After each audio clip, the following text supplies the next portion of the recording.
Clear होगी बात जी ये वाली? ओके जी। तो आगे आ जाते हैं फिर हमारे पास रिलेशनल ऑपरेटर्स। रिलेशनल ऑपरेटर्स जो है हमारे पास ये 6 हैं। ये 6 ऑपरेटर्स जो हैं, अगर आप टेबल में देख लें, मैंने पहले भी आपको ये टेबल बताया है।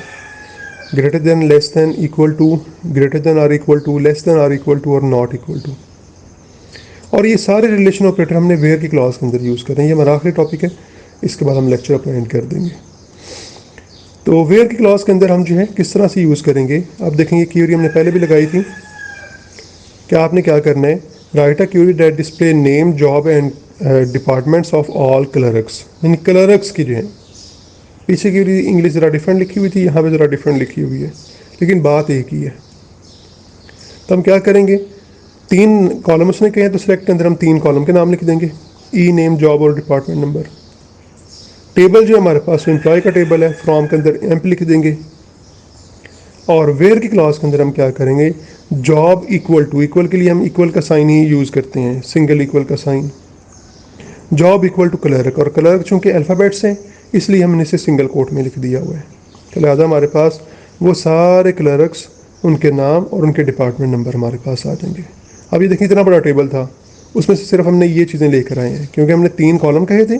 सिलेक्ट के अंदर अगर आप देखें, टेबल हमने एम्प कहा था, फ्रॉम के अंदर के देख लें आप जो है, और वेयर की क्लास के अंदर हमने कहा था कि सारी रोज़ लेकर नहीं आनी, सिर्फ वो रोज़ लेकर आनी है जिनमें जॉब जो है वो क्लर्क की है, जॉब इक्वल टू क्लर्क है, तो सिर्फ वो वाली रोज़ उठाकर वो ले आए।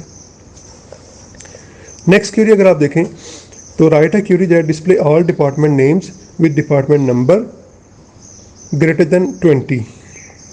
यानी आप डिपार्टमेंट नेम भी बताएं लोगों के, उनके डिपार्टमेंट नेम भी बताएं, लेकिन कंडीशन क्या लगा दी है कि जिनके डिपार्टमेंट नंबर 20 से बड़े हैं। तो 20 से बड़े कौन से होंगे, 30 और 40।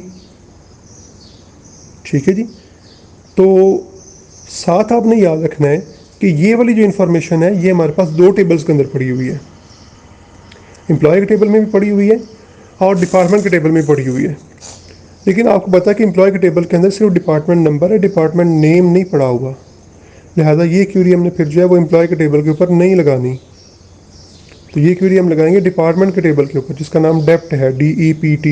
क्यों? क्योंकि उसके अंदर जो है वो तुम्हारे पास 3 कॉलम है, डिपार्टमेंट नंबर, डिपार्टमेंट नेम और लोकेशन LOC है। तो लिहाजा ये हम क्वेरी उसके ऊपर लगाएंगे, इसलिए फॉर्म के अंदर डेप्ट लिखा हुआ है। तो सिलेक्ट के अंदर हम लिखेंगे डिपार्टमेंट नेम, डेप्ट नंबर, जिस तरतीब से लिखेंगे उसी तरतीब में हमारे पास आंसर में आएगा। फॉर्म के अंदर हम लिखेंगे डेप्ट, यानी टेबल का नाम डेप्ट हो गया। और क्लॉज, वेयर की क्लॉज के अंदर हम क्या लिखेंगे, चूंकि उसने कहा जिनके डिपार्टमेंट नंबर 20 से बड़े हैं, 20 उसमें शामिल नहीं है, क्योंकि 20 से बड़े उसने लिखा हुआ है। अगर एक साथ इक्वल होता तो फिर 20 भी शामिल हो जाना था। Where department number greater than 20, तो वो क्या करेगा, 20 से बड़े वाले हमारे पास 2 ही डिपार्टमेंट्स हैं, 30 डिपार्टमेंट नंबर 30 जिसका नाम सेल्स है, और डिपार्टमेंट नंबर 40 जिसका नाम ऑपरेशंस है। तो ये हमारे पास ये वाले जो है ना वो रोज़ जो है वो उठा कर ले आएगा जिसमें डिपार्टमेंट नंबर जो है वो 20 से बड़ा है। ओके जी। आगे जो है हमारे पास एक क्यूरी है, ये लास्ट क्यूरी है वेयर की क्लॉज की। वेयर की क्लॉज की क्यूरीज जो हैं ये मैं आपको कुछ और भी करवाऊँगा, लेकिन वो आपको असाइनमेंट्स में दूंगा, आपने इसे समझ लेना अच्छे तरीके से। कुछ असाइनमेंट्स में या हमारा जो कोई अगर डिस्कशन का टॉक हुआ हमारा जो है, तो उसमें भी फिर हम डिस्कस कर लेंगे वेयर की क्लॉज को, और फिर उसमें मैं आपको असाइनमेंट दूंगा ताकि आपकी जो है ये अच्छी प्रैक्टिस हो जाए, जिस तरह भी आपको नॉर्मलाइजेशन की असाइनमेंट भी दी हुई है। तो यहाँ पे ये है हमारे पास कि एक क्यूरी लिखें, that employees whose commission is greater than their salary. वो वाले एम्प्लॉयज़ सर्च करके हमें दें जिनकी सैलरी जो है, जिनकी कमीशन जो है वो सैलरी से ज़्यादा है। तो हमें नहीं पता वो कितनी रोज़ हैं, क्योंकि ये तो टेबल छोटा था, हमें पता चल जाएगा। लेकिन अगर एक टेबल बड़ा है उसमें 5 लाख रोज़ पड़ी हुई हैं, तो फिर आप वैसे तो नहीं ढूंढ सकते, फिर आप क्यूरी लगाएंगे। अब यहाँ पे कॉलम्स के नेम नहीं बताए हुए, आपने आप खुद से यहाँ पे सोचने कि कौन कौन से कॉलम हमें चाहिए, क्योंकि उसने कहा है कि आप जो है ना उन तमाम एम्प्लॉयज़ की इन्फॉर्मेशन बताएं जिनकी सैलरी जो कमीशन से ज़्यादा है। अब देखें 2 कॉलम तो हमें कन्फर्म हो गए, सैलरी और कमीशन तो लाजमन आएगा। तो ज़ाहिर बात है हमने अगर एम्प्लॉय की इन्फॉर्मेशन देंगे तो साथ उसका हमें नाम भी शो करवाना पड़ेगा। तो यहाँ पे हमें जो है फिर साथ नाम भी शो करवाना पड़ेगा। तो लिहाजा हमने फिर सोच लिया कि यहाँ पे 3 कॉलम आने चाहिए, सिलेक्ट ई नेम, सैलरी और कमीशन, टेबल कौन सा होगा हमारा, एम्प्लॉय का, क्योंकि ये सारी इन्फॉर्मेशन उसी में पड़ी हुई है। एम्प्लॉय का टेबल आ गया फॉर्म के अंदर जो है, और वेयर हम क्या करेंगे, दो कॉलम को हमने कंपेयर कर दिया, where commission greater than to salary, ये देखिए लिखा हुआ है आगे कंडीशन के आगे, कमीशन जो है वो सैलरी से ग्रेटर हो।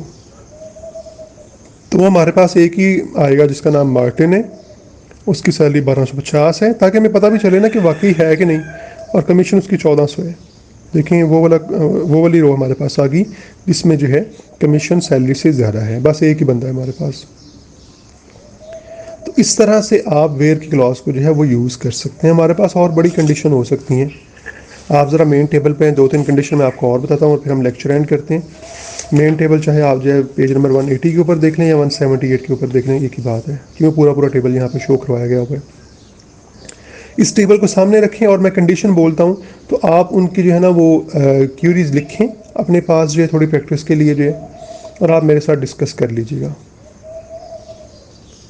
ओके जी, कंडीशन हम क्या करते हैं, कंडीशन हम ये कहते हैं जिनकी सैलरी, अब सैलरी के कॉलम के ऊपर आपने लगानी है, उन तमाम एम्प्लॉयज़ की इन्फॉर्मेशन मुझे शो करवाएं जिनकी सैलरी जो है वो 3000 से ज़्यादा है। इस तरह की मैंने आपको एग्जांपल में भी दी थी। तो आप क्या करेंगे यहाँ पे आप जो है कॉलम कौन कौन से होंगे, कॉलम मैंने मेंशन नहीं किए, आप जो मर्जी कॉलम ले लें, लेकिन उनमें दो चीज़ें ज़रूर आनी चाहिए, एम्प्लॉय का नेम ताकि पता चले कौन सा एम्प्लॉय है, और सैलरी। आप अगर साथ एम्प्लॉय नंबर भी लिखना चाह रहे हैं लिख लें, कोई इशू नहीं है। तो क्या करेंगे हम जो है, select employee number comma E name comma salary, from के आगे क्या लिखेंगे, टेबल का नाम, टेबल का नाम क्या है एम, और वेयर के आगे हम क्या लिखेंगे, वेयर के आगे हम लिखेंगे where salary is greater than to 30,000। अच्छा, इसी क्वेरी को थोड़ा मैं चेंज करता हूँ, जिनकी सैलरी 3000 या 3000 से ज़्यादा है, यानी ग्रेटर देन और इक्वल टू, तो फिर हम क्या करेंगे, वेयर की क्लॉज उसको थोड़ा चेंज करेंगे, वेयर सैलरी ग्रेटर देन का सिंबल डालेंगे, आगे इक्वल का सिंबल भी डाल देंगे, जो अभी आपने रिलेशनल वाले ऑपरेटर वाले टेबल में देखा है। तो फिर क्या होगा, फिर 3000 वाले भी आ जाएंगे सारे, और जिनकी 3000 से ज़्यादा वो भी आ जाएंगे सारे। क्लियर होगी बात जी। इस तरह मैं कहता हूँ कि जिनका डिपार्टमेंट नंबर 10 से बड़ा है तो इसके लिए आप क्यूरी लिखें, ठीक है जी। आप ये करें जिनकी कमीशन जो है वो 300 से ज़्यादा है, वो वाले जो है वो ढूंढ कर लेकर आए रोज़ जो। तो ये 2-3 जो है ना आप क्यूरीज लगाएं इस टेबल के ऊपर, ताकि आपकी थोड़ी प्रैक्टिस हो जाए और आपको पता चल जाए कि हम किस तरह से वेयर की क्लॉज जो है वो यूज़ करते हैं। क्लियर होगी बात जी। अगर आपका कोई इशू हो तो आप मेरे साथ डिस्कस कर सकते हैं। आज के लेक्चर यहाँ तक की, कल फिर हम आगे जो है वो थोड़ा सा पढ़ेंगे कि किस तरह से हम जो है वो लॉजिकल ऑपरेटर्स जो हैं वो यूज़ करते हैं, और आगे कुछ जो है वो ऑपरेटर्स हैं, जो अदर ऑपरेटर्स हैं वो भी हम देखेंगे वो किस तरह यूज़ होते हैं। तो बेसिक जो हम चीज़ें ना वो कवर कर लेंगे स्किल की जो है। उम्मीद है आपको समझ आ गई होगी। अगर कोई इशू हो तो आप मेरे साथ डिस्कस कर सकते हैं। ओके जी, अल्लाह हाफिज़।